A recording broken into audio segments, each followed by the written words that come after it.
The sun is finally setting here on Call of Duty Vanguard. With the release of Modern Warfare 2022 coming later this month, it is now the time to say goodbye. In my opinion, Call of Duty Vanguard is the most bland Call of Duty I have ever played in my entire life. And it really is disappointing for me to say that because I really wanted to enjoy this game so much. Here for today's video, we're going to be taking a retrospective look at Call of Duty Vanguard as well as Sledgehammer Games. So let's go ahead and start at the beginning of what led up to Call of Duty Vanguard. Now, I feel like I may be somebody with the extremely rare opinion of this, so just hear me out real quick before I get my head ripped off. I want to say that I'm actually someone who's really enjoyed Sledgehammer Call of Duties in the past. When Advanced Warfare came out in 2014, I thought it was a fun and fresh jetpack Call of Duty at the time, and it was actually some of the most fun I had on launch of a new CoD at the time. And I even enjoyed World War II even before the Division overhaul came. Now, of course, when that update came out, it made the game a million times better. I feel like when the Division overhaul came out, Sledgehammer actually had a really good working formula with that. And then when I saw the trailers coming out for Call of Duty Vanguard,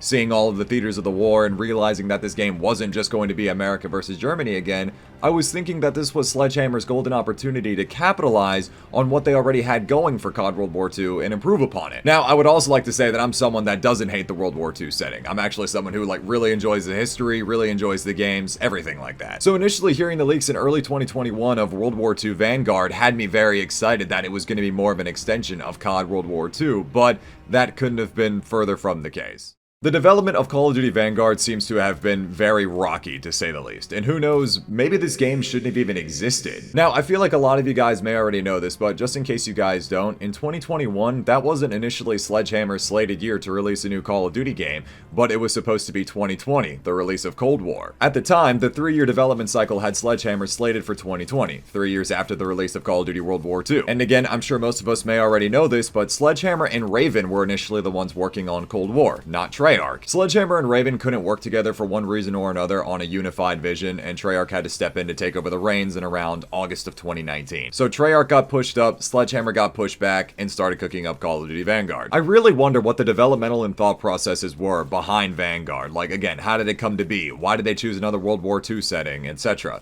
Some questions we may never get answers to. I can imagine that switching the devs definitely threw things out of whack with what Call of Duty's plans were going into the future. I feel like given the short amount of time that they had, it makes a lot of sense why Vanguard turned out the way that it did. To say it bluntly, Call of Duty Vanguard is nothing more than just Modern Warfare 2019 with a coat of lackluster World War II paint over it. And the feeling of it was so evident from the first games that we played during the beta. Now, this may be a complete shot in the dark, but given the overall developmental time frame, I feel like it made the most sense and was the safest option to work with what they had in the Modern Warfare 2019 engine and start building a new game off of that. But the thing is, I feel that the overall execution was just a complete miss and failed to resonate with a lot of Call of Duty players. I'll say it, I don't even think Vanguard is a terrible Call of Duty game. Truthfully, the game feels good to play. All the weapons feel good, although the TTK is a little too quick, but then again, I expected that from a Modern Warfare 2019 feeling game. The maps aren't great, but they're not terrible either. 3.6. Not great, not terrible. The biggest problem is that I feel nothing when I play this game. I just feel extremely apathetic, like I don't care what happens in the game. It's like, I don't even care if I win, lose, do well, do bad, and the thing is, these games are supposed to evoke some sort of emotion out of us, right? The biggest thing here is that I feel like there was a really big missed opportunity to bring back some more maps from World at War and Call of Duty World War II. Whatever happened to the rumors of London Docks and Ardennes Forest coming back? Why didn't they bring back or expand upon the war mode from Call of Duty World War II? Combat pacing was a really nice go-to. I spent a lot of time playing Blitz. I personally don't bother using any lethal kill streaks anymore because why would I, just to get extra kills when SBMM is going to punish me for it? It feels like there really isn't much to say that hasn't already been said when discussing the core gameplay. It's just Modern Warfare 2019 with a coat of World War II paint over it. The problem again though is that it just feels very bland. That addicting core gameplay loop is just missing in multiplayer. It just doesn't have that charm. The core foundation being built off of the Modern Warfare 2019 engine is fine. I don't mind the feeling of Modern Warfare 2019 and, you know, given all the Warzone integrations, it made the most sense for them to take this route. But with that being said, that's exactly the game's biggest downfall. That's exactly the game's biggest problem because it feels like it purely exists for Warzone and nothing else. We can tell that a lot of this is based on that because of the focus on operator customization by looking at the load-in sequence of every multiplayer match, every MVP screen, they're all there to show off cosmetics. Not having factions in the multiplayer ties into this so much, but I'm gonna get into more of this here in a little bit. When we look back at all of the seasons, every single season after season 1, if I'm not mistaken, only added 2 maps. one at the launch and one at mid-season. Plus, every season focused on adding in new assault rifles, SMGs, LMGs, and which of course it would turn into the meta in Warzone for that season. It feels like most players who play the Vanguard multiplayer are really only there to level guns for Warzone or grind for Atomic. And not to mention, the launcher challenges didn't even track for the first 3 months of the game, so we couldn't even unlock Atomic for the first quarter. That was extremely obnoxious. Once you do all of that, once you unlock Atomic, what's there to do after that? Where's the charm in multiplayer? It just feels like there isn't any. The core gameplay loop feels like a weapon leveling simulator, and while you can make the argument that that's the exact case with Modern Warfare and Cold War as well, those games had their satisfying things about the multiplayer. Search and Destroy is head and shoulders the best thing about Modern Warfare multiplayer, and Cold War was a return to a more classic style of Call of Duty multiplayer with its maps and pacing. Now, while I'm not the biggest fan of Modern Warfare 2019, I can at least see the charm in it. I see the charm in Cold War as well, because that's one of my favorite Call of Duties to come out in previous years. Vanguard's identity is just Modern Warfare 2019, but without charm and soul. Now, I want to make this extremely clear. When I say things like charm, identity, and soul, I'm talking about what makes a game unique. What makes it stand out? What separates this game and makes it stand out from the others? I say this game is a clone of Modern Warfare 2019 because that was the initial impression I got during the beta, and nothing seemed to change about it. Nothing seemed to change about the core gameplay. The gameplay with its sliding, tac sprinting, weapon handling, everything, it all feels exactly like Modern Warfare 2019. My biggest problem with this game's multiplayer is how bland it is in relation to the setting of World War II. I mentioned earlier how excited I was at the thought of it being a continuation of CoD World War II, and seeing all of the different theaters of the war instantly gave me the thought of World at War. My dream of this game was the feeling of CoD World War II with what we had in the Division overhaul system, set in numerous theaters with all the different factions and settings of World at War and more. It bothers me immensely that there was no factions in this game, because having factions grounds the setting. It gives the game so much more charm and flair than a lot of people may realize. I believe that having factions can really set in the immersion, and having all of these voice actors for the factions really set it apart. Think back to what we had in World at War. All of the different actors really gave it that charm and identity. You had all these badass voice actors in the game, and all of the soldiers in the background were screaming in their native languages. It just felt more, again, immersive. Especially when playing the war mode in World at War. It made the game feel so much more alive when you got a blitzkrieg going. It just made it feel that much more authentic. Flag secured! We must now take the next! They are losing the will to fight! Secure their last flag! Get the next flag! Perimeter secured! They're losing it! Take the last flag! Having factions is so incredibly important, not only being able to tell who's on your team, but it's so important in grounding the setting and making the atmosphere feel more alive. Think of the voice acting, the faction-specific music, everything. Biplane ready for deployment. Team deathmatch. Let's do this, Marines. Get the next flag! Perimeter secured! Global thermonuclear war.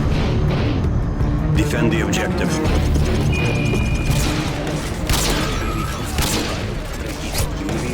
Standing by.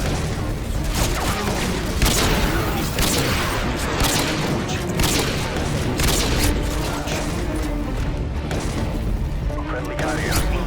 The voice acting resonates with us while we play these games. It gives it that charm. It sets these games apart from one another more than we realize. I think it was a massively missed opportunity. I said this during the beta as well, and I am still so disappointed about this. The lack of faction-specific operators just adds on to the lack of an identity and making the game feel like it's nothing more than a Warzone simulator. What worries me right now is that while this is still a beta, and more than likely this will again change going into the full launch of the game, is that everybody right now in the beta is the exact same character, and it's just very hard to tell who's on your team and who's not. And with that being said though, using Black Ops 4 as a reference, we were literally all picking the exact same characters and customization and whatnot. It's just, in Black Ops 4, it was really easy to tell who was on the enemy team because everyone had these bright lights around their characters. So that's the smaller part of the issue. I know, again, it's probably just a very beta-specific thing, and we'll be able to tell who's on the enemy team a lot better when the full game comes out, maybe. So as it stands right now, again, it's just my team versus enemy team. Captain Butcher is the only voice announcer we you have in the game. Everybody looks exactly the same. And again, I'm really not trying to make this sound like super nerdy, but I really feel like in the long run, it's just going to mess with the immersion and the authenticity of this game. This never changed, and to this day, I still have moments where I can't tell who's on my team. Honestly, I feel like I should have just spent the entire year playing free-for-all to avoid this problem. In Modern Warfare and Cold War, it was easy to tell who was on your team regardless of the customization because the operators were specific to their factions. I just really don't understand why this wasn't taken more advantage of, especially if the overall idea was to have more emphasis on customization, diversity, inclusion,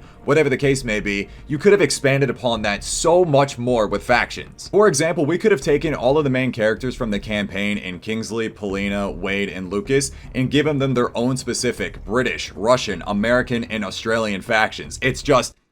hello! It just frustrates me because Sledgehammer had the perfect opportunity to expand upon what we already had in World at War. It was right in front of them, and they didn't take it. Because of the lack of factions, it just ties in more and more to the feeling of, this is literally just here for Warzone. This is nothing more than a Warzone extension. I understand it sounds like I'm nitpicking, but the thing is, if there's no factions, especially in a World War II setting, it's like, why are we even bothering to set it in World War II? Because at this rate, with the way that Vanguard has turned out, all it has done is just hindered and limited the overall potential of this game. If Sledgehammer really wanted to create a shooter that was focused on being whoever you wanted to be with all sorts of wacky weapon customization, lasers and such, it's just extremely disingenuous in a World War II setting. Now again, I'm not screaming for like a realistic hell let loose Call of Duty. What I'm saying though is that it's just disingenuous to the setting you put us in. I feel like they should have taken a Wolfenstein route where it just really commits to this alternate World War II universe. I've said this in previous videos that not having factions would make a lot more sense in a more modern setting. If Vanguard was set in this alternate reality,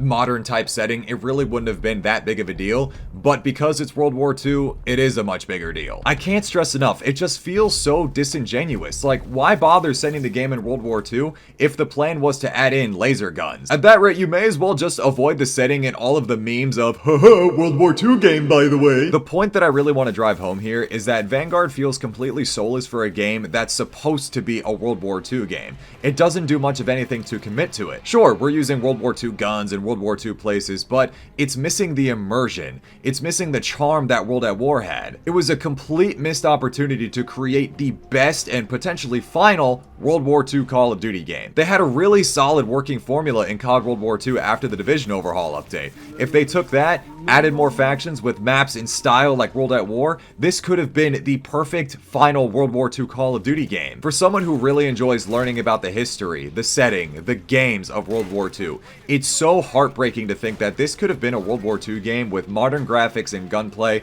with the brutality, immersion, and charm of World at War. There was 0 point to set this game in World War II, and for a lot of gamers, it was the complete wrong setting to go back to. Setting the game in World War II with little to no grounding in the setting that they created only hindered Vanguard's potential to be something incredible.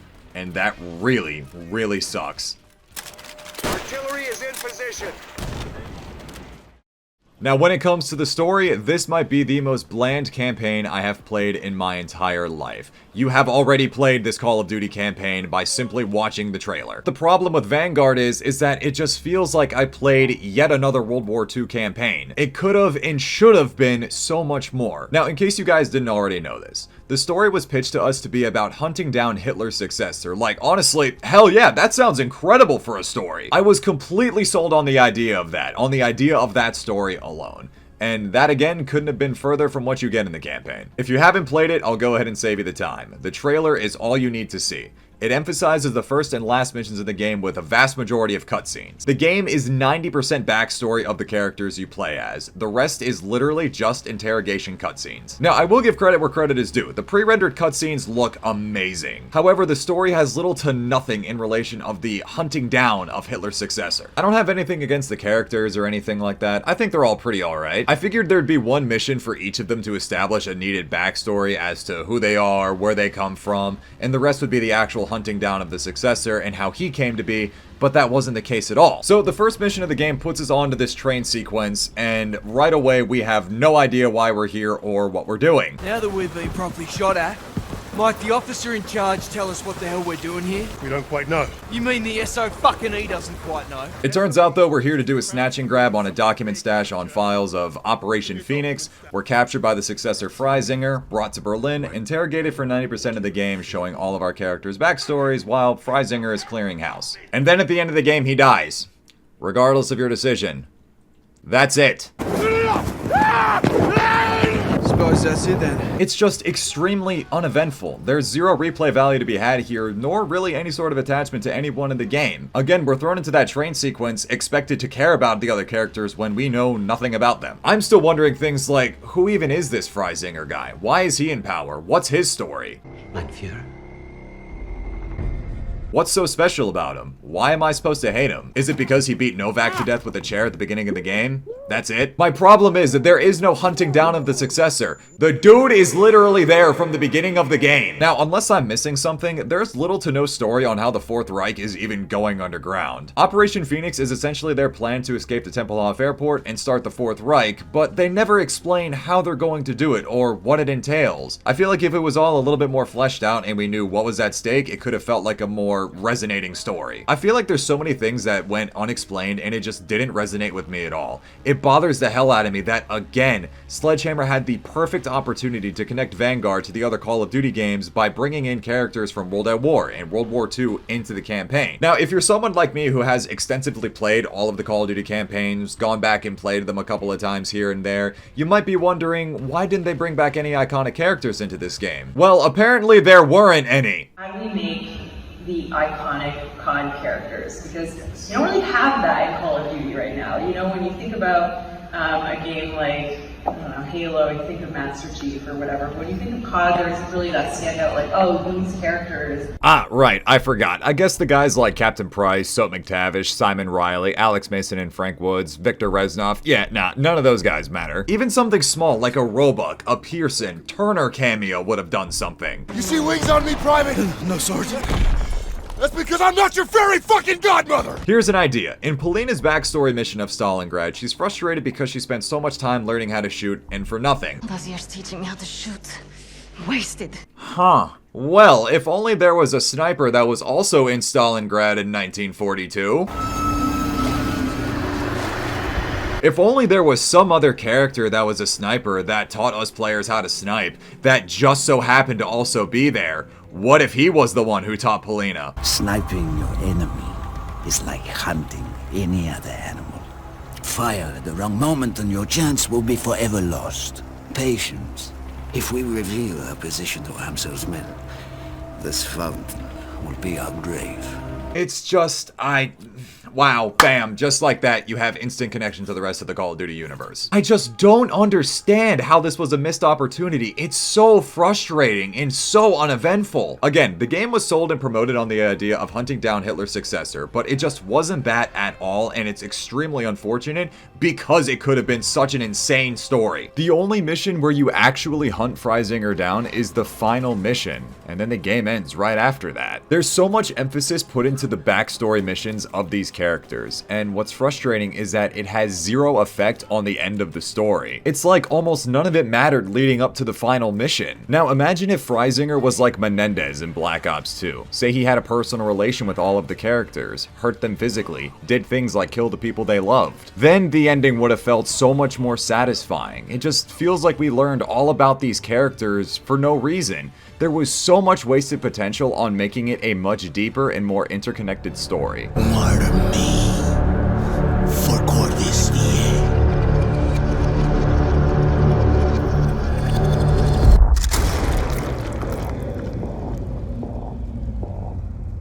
After going back and playing both the World War II campaign and the World at War campaign to get some footage, they both have their charm in it. Call of Duty World War II had a more brothers-in-arms type of story, and there's a sense of attachment to everyone from the beginning that only increases as the story progresses. Any questions? Good, I have a question.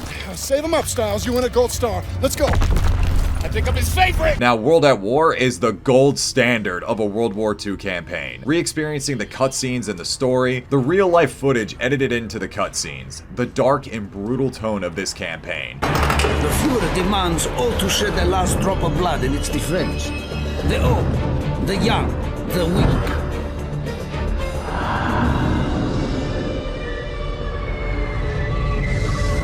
stand for Germany. They die for Germany. Töten Sie mich nicht! He wants mercy. You do not deserve mercy. What mercy did you show to our people? Die. Wait! He may help. Help us. He can die for us. Mudak! This is a World War II campaign. The tone of World at War is simply unmatched, and it is a damn shame that we may never see something like this again. It's just so frustrating to me because Sledgehammer had the perfect opportunity to do this with Vanguard, and they didn't do it.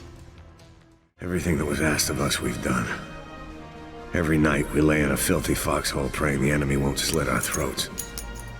Every day we've spent crawling through the mud and the dirt while bullets whistle all around. This is the enemy's last stand. When we take Shuri Castle, we go home. All of us. Now, with zombies. To be completely honest with you guys, I did not spend a lot of time playing zombies this year. As a matter of fact, I still don't know what happened with Treyarch and just the development cycle with this game. I was not interested in zombies at all this year, and especially in comparison to last year, the thing about Cold War zombies, I understand it's very divisive amongst the zombies community with it being very easy compared to previous entries. I'm not someone who goes for high rounds, chases Easter eggs, you know, follows all the lore, all of that kind of stuff. I won't lie. But Cold War got me back into playing zombies for the first time in over 10 years after World at War and Black Ops 1. Even still to this day, I go back and play Cold War zombies because it is that much fun to me. Now, I won't go too deep into this, but for me, Cold War zombies was a fun grind. Dark Aether is a beautiful camo. So going into Vanguard, I was really excited to see what Treyarch was going to do for zombies, and well, with all that in mind, I was thinking that Vanguard Zombies was going to be amazing, and yet again, no, it was not. From what I've seen in an outsider's perspective is that this is the most I've seen the community in agreement that this version of Zombies in Vanguard was simply not it at all. In the beginning, Daronfang lacked so many things that made zombies zombies. No wall buys, no doors to open to progress the map, no turning on the power, no traps to activate, no Easter eggs, no wonder weapons, no pack-a-punch camos, no secret song. None of that. Not even a pause feature. Round-based was not a thing at all. Now, of course, eventually they did add in things like pack-a-punch camos, round-based maps, Shino Numa is back, which is pretty cool. But the thing is, I was so mentally checked out and turned off to what Zombies was in Vanguard that I had zero want or will to grind it out for Dark Aether. I'm sorry, but I just wasn't interested at all in getting the animated version of the Advanced Warfare pack-a-punch camo. I really do wonder what happened to that leak or rumor that Dark Aether was going to be like a red version of Cold Wars. That would have been 100% worth getting. Plus, if I'm not mistaken, the grind requires double the amount of kills and things to do challenge-wise as compared to Cold War. So all of that for a camo that isn't even half as cool as Cold War Dark Aether, it just wasn't enticing enough to play. Now, I know there is a strat to get to round 4 to just feed zombies in that one teleport sequence, but sitting there for hours just doesn't seem fun at all. My extent of playing zombies in Vanguard was doing the melee XP exploit where you would just melee 35 zombies, leave, and start all over again. That's how I leveled a lot of the weapons for a good bit for the atomic grind. Now again, as far as I know, the last maps that they added were Terra Maldicta in a green version of the exact same map, just with a boss fight. I'm just sitting here wondering, what was the vision for zombies this year, and just why and how did it go so wrong? Now again, while I'm not mainly a zombies player, I've never seen a zombies mode so disliked by a vast majority of players before. And it really is a shame to me because I was someone who absolutely adored Cold War Zombies and was looking for a much better or a much just improved upon experience with Vanguard, but we didn't get that at all. Now, to be fair though, I know Treyarch has been the saving grace of Sledgehammer for the past couple of years, again, taking over Cold War and helping with Vanguard Zombies. I'm so glad that they're actually getting a break, seemingly as, again, there is no new mainline Call of Duty game coming out in 2023. So hopefully in that time, they'll have plenty of time to iron out and make a banging COD for 2024 with a wonderful Zombies experience. Because this, what we have in Vanguard, is not a representation at all of what Treyarch can do. We know that they can do so much better than this. I really am extremely excited to see what Treyarch is going to do in 2024, but yeah, Vanguard Zombies. Yikes. At the end of the day, Vanguard is nothing more than a Modern Warfare 2019 reskin with weak counterparts to the experience. A boring campaign with a lackluster zombies experience and a multiplayer that lacks soul and fails to have a game loop that doesn't scream, "This is simply a Warzone leveling simulator." You all love Warzone so much, right? What's actually really funny about this is there is currently a glitch where after a multiplayer match finishes, if you can't connect back to your party, it will automatically load up Warzone. Guess who was thrown back over to Warzone? Yo! who wants to play some fucking Warzone, dude? with the boys? Yo, we saw that you were playing Modern Warfare, so we just instantly assumed that you wanted to play Warzone, which you do, right? You want to play Warzone, right? For Warzone, and you were playing the multiplayer by accident, correct? Yeah. Like, right? All an accident here. I'm not meant to be here. Multiplayer? What's that? No, it scares me.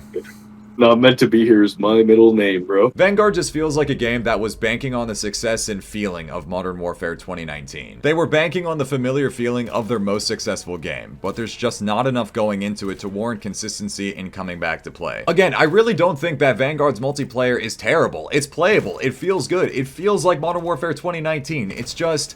what's the reason to? I personally just have zero reason to, and I feel like a vast majority of players, if they were asked to choose between Modern Warfare 2019 or Vanguard, most of them might pick Modern Warfare 2019. But that's the core fundamental root of the issue here, is that Vanguard is a game that we have all played before in Modern Warfare 2019. Now, one of the biggest personal gripes I have with Vanguard, just right from the get-go, was the lack of sniper content. We got one sniper after getting like 12 DLC snipers in CoD World War II. We didn't even get a Springfield. I think that's the thing that just bothers me the most as someone who enjoys to snipe, is that my favorite gun in World War II did not come back for this game. Sledgehammer, I played your game for 365 days straight to get the Faithful 2. I love you guys. I love the Springfield. Why do you do this to me? We got the PTRS in Season 1, which at this rate was almost 10 to 11 months ago. Plus, I will still absolutely harp on this. The kill feed timing and the style of it is just horrid, but that's besides the point. After I finished the Atomic Grind, I was waiting for them to add more snipers, and they just didn't. We had, again, like 12 added snipers into CoD World War II. We got one here. One! We have 4 main snipers in the game, and the saddest thing is that the SVT with the first barrel you unlock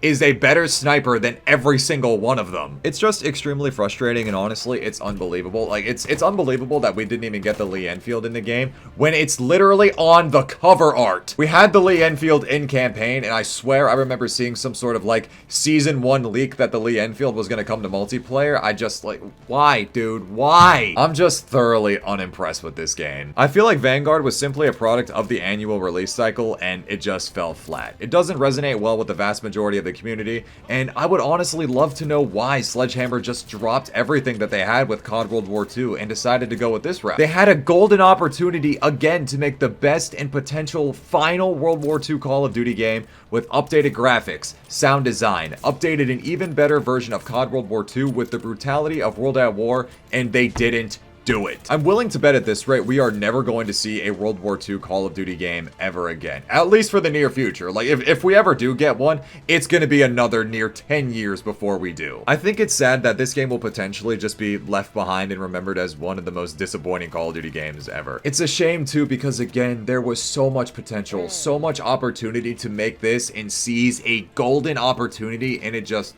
wasn't taken at all. So here, with all of this being said, we say goodbye to Vanguard. To me, this game will truly be the World War II Call of Duty that should have been. That's gonna wrap it up for this review. Go ahead and let me know down in the comment section below if you guys agreed, if you disagreed, what your favorite World War II Call of Duty game is, and why. Thank you all so much for watching. Leave a like if you guys enjoyed, subscribe if you're new. It's been Rage, and I will talk to you guys later. And now, if you'll excuse me, I'm going back to World at War. Claim our victory!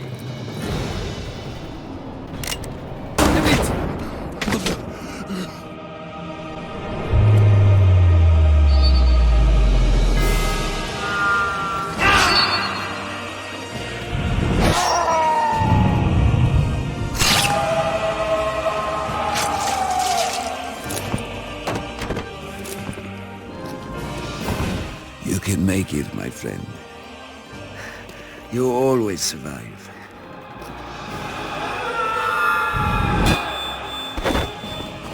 The honor should be yours.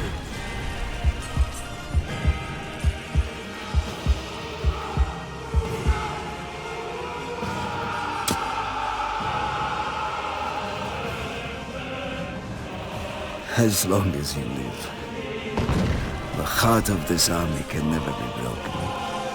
Things will change, my friend. As heroes, we will return to Russia's embrace.